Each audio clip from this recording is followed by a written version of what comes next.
The signature that ended everything. The day I signed the papers, it was raining. Not a gentle, cleansing rain, but a cold, heavy downpour that felt like punishment. They say you never forget the moment you stop being someone's child. For me, it wasn't when my father left or when my mother stopped calling. It was when I wrote my name at the bottom of a form titled Petition to Terminate Parental Rights. I remember my hand shaking as I signed. I remember thinking, this is the most adult thing he'll ever do. But mostly, I remember the silence after, like the world was holding its breath, waiting for me to regret it. I didn't, not then. To understand why, you have to know what came before. My parents weren't monsters. At least, not in the way you'd expect. They weren't violent or cruel. They just broke me in quieter ways. My mother, Evelyn, was a dreamer, the kind who chased half-promises and spiritual gurus instead of jobs. My father, Daniel, was a fixer, the kind who always knew what was best for you even when it wasn't. They loved me in theory, but in practice, their love was just a tool.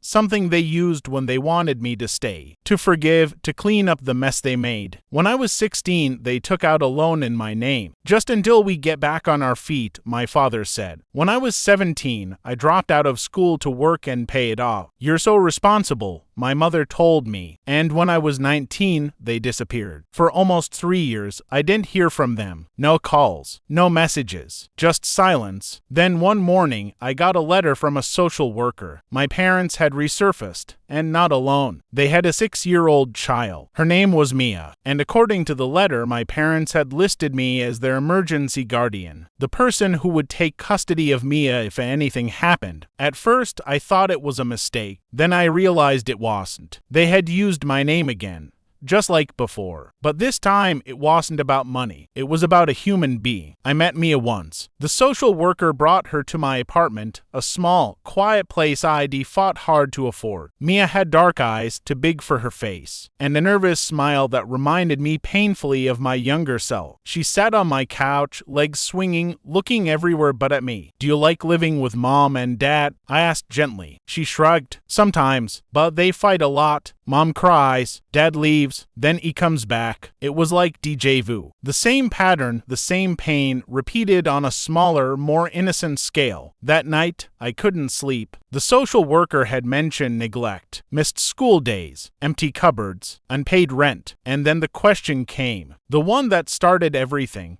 Would you consider applying for permanent guardianship? At first, I said no. Then I saw Mia's drawing, left behind on my coffee table, a picture of a little girl holding two adults' hands. Both adults had no faces. When I finally confronted my parents, it wasn't dramatic. They were living in a small, run-down house outside the city. My mother opened the door barefoot, her hair tangled, her smile thin. You look good, she said softly. You've always been so strong. Inside, my father sat at the table, a bottle of whiskey half empty beside him. He didn't look surprised to see me. You got the letter, he said flatly. You used my name again, I replied. He sighed. We needed help. We thought you'd understand. Understand what? That you brought a child into this just to use her like you used me. He slammed his fist against the table. Watch your tone. We're still your parents. That word, parents, snapped something inside me. No, I said. You stopped being that a long time ago. The next weeks blurred together. Court hearings, home visits, psychological evaluations. The system wasn't built for situations like this, where the child of the neglectful parents becomes the adult in the room. When my lawyer told me I could legally terminate their rights, I hesitated. It sounded cruel, final, like erasing them completely. But then I remembered Mia's drawing, and the way she looked at me when I dropped her off that day. The kind of look that said, please don't leave me there again. So I did it. I filed the petition, and when the judge asked me why, I told the truth. Because some people don't deserve to be parents, and some children deserve a chance to break the cycle. The aftermath was quiet. My parents didn't fight it. Maybe they couldn't. Maybe they were too tired. Maybe they knew it was the only right thing left to do. Mia moved in with me officially 6 months later. At first, she barely spoke. Then slowly, she started drawing again, pictures of herself and me. This time with faces. We built something small, fragile but real. A life that wasn't haunted by the ghosts of their failures. Sometimes I still think about the papers I signed that day. The finality of ink on legal documents, the sound of the gavel, the rain against the courthouse window, and I wonder if that's what real betrayal looks like. Not revenge, not anger, but choosing peace over blood. Because the hardest part wasn't ending their rights. It was accepting that I'd done what they never could. I became what they pretended to be, a parent. Part 2.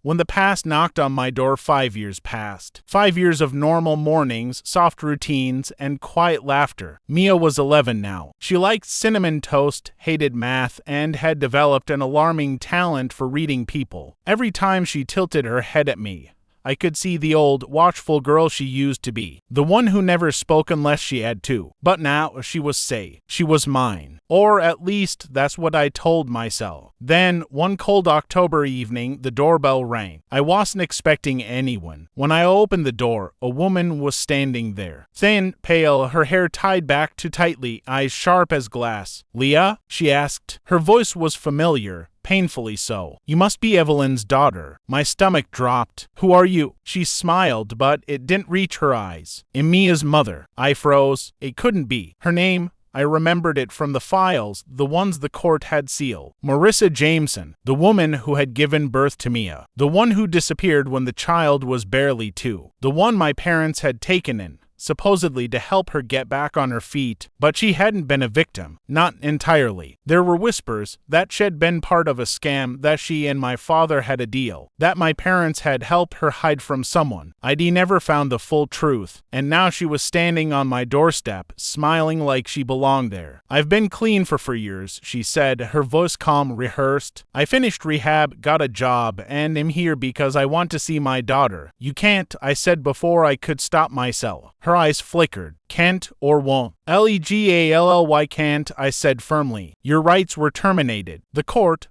took my word away," she interrupted. "But not my blood." She stepped closer. "You have something that belongs to me." I felt my chest tighten. "She doesn't belong to anyone." "You sound like Evelyn," she said softly, always pretending she was saving people while stealing them instead. I stiffened. "What are you talking about?" Her smile returned. Slow, venomous. "Didn't she tell you? Evelyn wasn't rescuing us. She was buying us time." She left before I could respond, but her words clung to me like smoke. That night, I couldn't sleep. I kept turning her sentence over and over in my head. Buying us time. Time from what? Or who? I went digging through my mother's old papers again. The same ones I thought I'd burned years ago after her death. In a sealed envelope, I found a letter. Not addressed to me, but to someone named MJ. Marissa Jameson. "Marissa, if you want this to work, you have to disappear. You'll get the money when the papers go through. The child will be safe, but you can't come back. If you do, everything falls apart." The signature wasn't my mother's. It was my father's. The realization hit me like a blow. My parents hadn't taken in a lost mother and child out of charity. They'd been part of something darker, a deal, a tray. And somehow I had become the one cleaning up the mess years later. 2 weeks passed. Then the letters started coming. No return address. Just single sheets of paper typed, always ending the same way. "You think you saved her, but you only delayed the truth." I called the police. They said there was nothing they could do. I changed my locks. I installed cameras. But one night, I woke up to find an envelope taped to my door. Inside, a photograph. It was Mia at school, smiling with her friends. And written on the back in red ink, "She looks just like her mother." I panicked. I didn't tell Mia anything. Just said we were going on a short trip, somewhere quiet, somewhere far away. We stayed in a rented cabin up north, surrounded by trees. For the first few days, everything was peaceful. Mia drew pictures by the fire. I read, but the peace didn't last. One evening, as I stepped outside to get firewood, I saw tire tracks in the mud. Fresh ones. Too fresh. That night, Mia woke up crying. "She was outside," she whispered. "The lady with the yellow scarf." My blood ran cold. Marissa had been wearing a yellow scarf the day she came to my door. I checked the windows. Nothing. But when I stepped onto the porch, I saw something glinting on the railing. It was a bracelet, small, gold, with the letter M engraved on it. Mia's bracelet. The one she never took off. By morning, the bracelet was gone, and so was Mia. The next 12 hours were a blur of sirens, police tape, and questions I couldn't answer. They found her that night, cold, terrified, but alive. She had been found 2 miles away, hiding in a shed near the lake. She said the woman told her they were going to see her real mom. The officer told me Marissa had vanished. Again, months later, the police dropped the case. No witnesses, no leads. They said maybe it was a misunderstanding, a case of mistaken identity. But I knew better. The letters stopped, but the fear didn't. Mia stopped drawing after that. She started locking her own door at night. Sometimes I'd find her staring at the window, whispering. She said she'd come back for me. It's been 2 years since then. We moved again. New names, new town, new lives. Mia calls me mom now, but sometimes when she's half asleep, she murmurs Marissa, and I freeze. Because deep down, I don't know if I truly saved her, or if I just became the next person to keep her trapped in someone else's lie. And every time I look at her, I wonder, was I wrong to take her away from the woman who gave her life? Or was I just continuing the legacy my parents started, trying to fix what was never mine to fix? Because betrayal runs in our blood, and I'm starting to think that no one in this family ever truly escapes it. Part 3.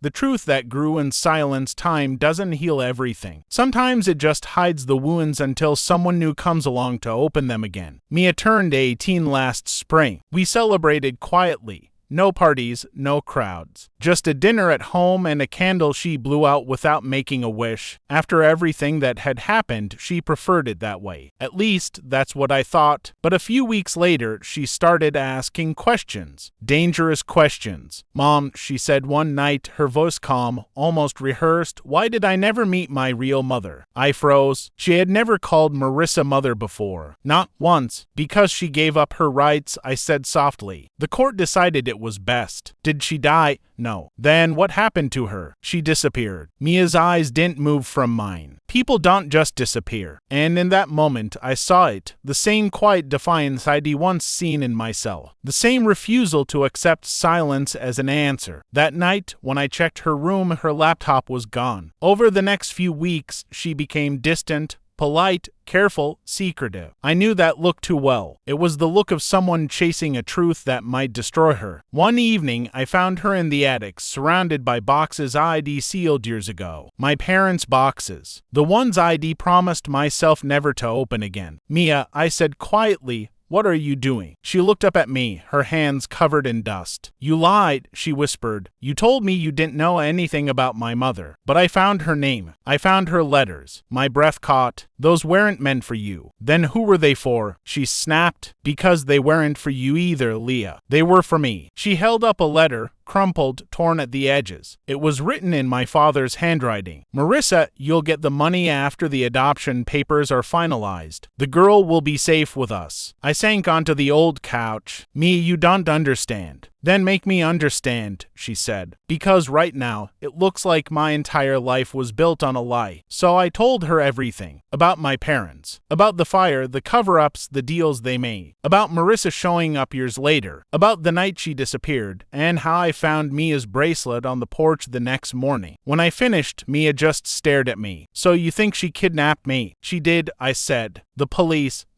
didn't find anything, she interrupted. You don't know what happened. You just decided she was the villain because it was easier. She didn't speak to me for 2 days after that. On the third night, I woke up to the sound of the front door closing. Her room was empty. She was gone. For the next week, I called to everyone I could, her school, her friends, even the police. They all said the same thing. She's an adult. She left willingly. Then, on the 8th day, I got an email. No subject line. Just a message. You lied to me. She didn't disappear. She was murdered. And attached was a photo. It showed a shallow grave, half dug, covered in dirt and leaves, and sticking out of the soil was something I hadn't seen in over a decade, a yellow scar. I drove to the location, a wooded area about 2 hours from our old house. When I got there, the ground was already disturbed. The police confirmed it days later.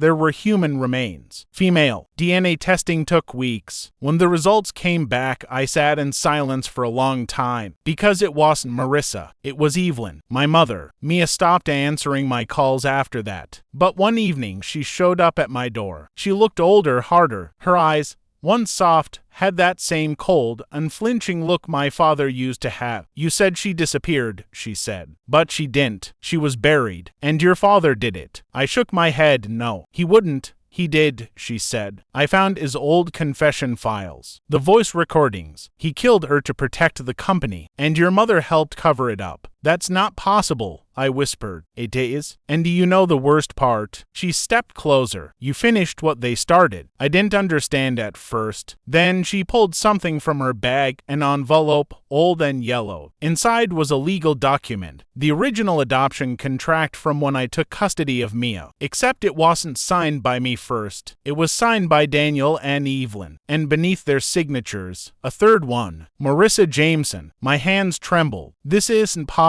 The court never saw this version, Mia said quietly. It was replaced with the one you signed years later, but the original proves she never lost her rights. She sold them. What are you saying? I'm saying the entire system was rigged. The judge, the lawyer, everyone. Your father paid them to make it look clean. And when your mother got scared, when she wanted to come forward, he silenced her. I couldn't breathe. Everything I'd believed, the story I'd told myself about saving a child from neglect. It was all a lie. I hadn't rescued Mia. I'd inherited her. Like a debt, like a curse passed from one generation to the next. That night, Mia left again. But this time, she didn't say where she was going. The next morning, I found a note on my kitchen table. You can't fix what they broke, but I can finish it. Don't come looking for me. It's been 6 months since then. No word, no messages. Just silence, the same kind that used to fill my parents' house. But sometimes, when I check my mailbox, I find things. Old photos, copies of my father's records. One of them was labeled Project E. Inside was a single line. Termination complete, both maternal and paternal subjects accounted for. And in the margin, written in a different hand, Mia's handwriting, were 3 words that chilled me to my core.